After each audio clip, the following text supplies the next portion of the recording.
नमस्कार मित्रों, चंद्रकांत विभट अमेरिका से। कहानियाँ बहुत कुछ कह जाती हैं, पैगाम भी दे जाती हैं। लोग आते हैं, लोग जाते हैं। मैं भी चला जाऊंगा, क्योंकि मुझे पता नहीं मैं कहाँ से आया, कहाँ आकर और कहाँ जाने वाला हूँ।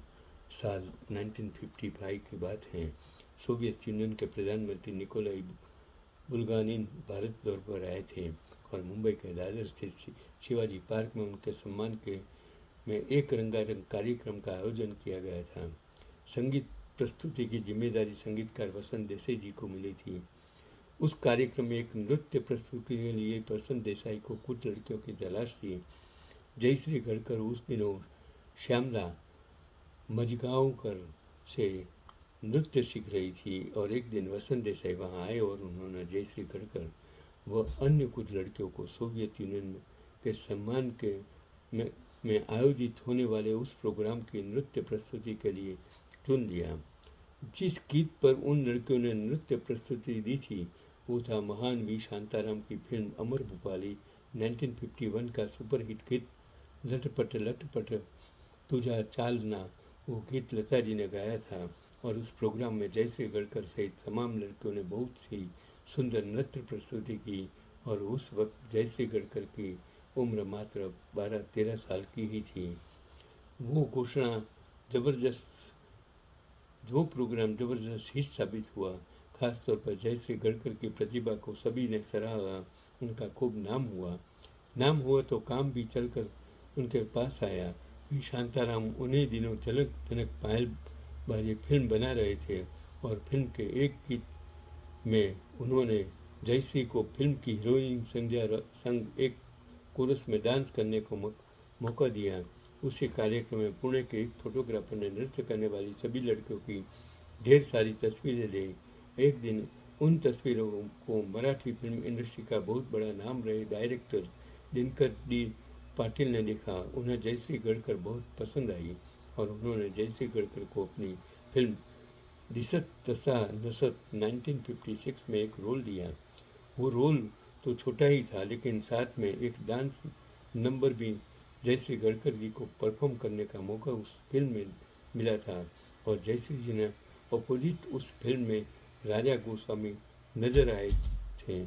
आज जयश्री गढ़कर जी 21 फरवरी 1942 जिसको जन्म हुआ था। तो लेकिन उसके बारे में बहुत कुछ मुझे याद है, मैंने उसका डांस भी देखा है।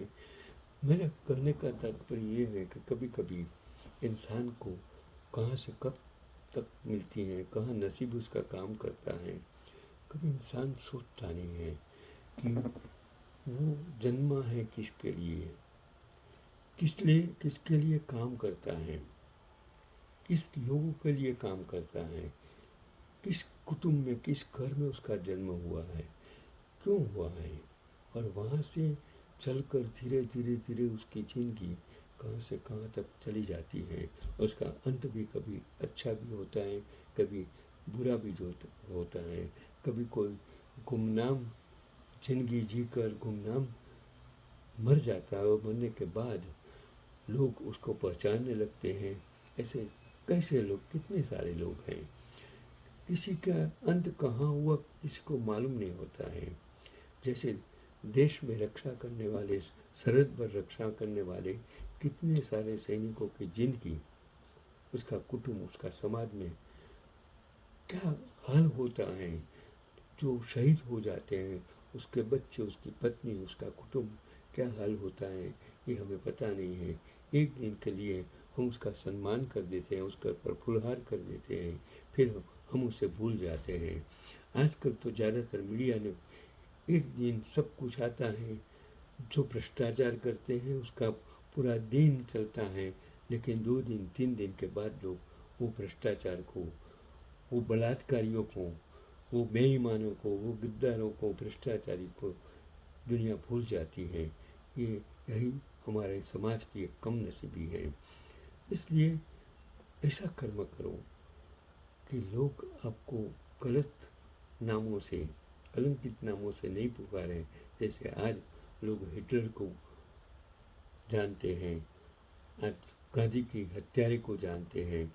इसी रास्ते से नाम बनाने से आपका नाम नहीं होता है, आप एक कलंकित नाम से आपकी ज़िंदगी का अंत होता है। इसके लिए ईमानदारी से काम कीजिए, मानवता रखिए, किसी को मदद करने को सोचिए। किसी को लूट कर अब सत्ता और धन प्राप्ति का मार्ग नहीं होता है। साधु बनने से, संत बनने से आप महान नहीं बन सकते हो। इसके लिए तो आपको कर्म करना पड़ेगा। आपको करीब लोगों की झोपड़ी में जाना पड़ेगा। वहाँ आपको भगवान भी मिलेगा, इंसान भी मिलेगा, मानवता भी मिलेगी। यही आज का पैगाम चंद्रकांत भट्ट अमेरिका से।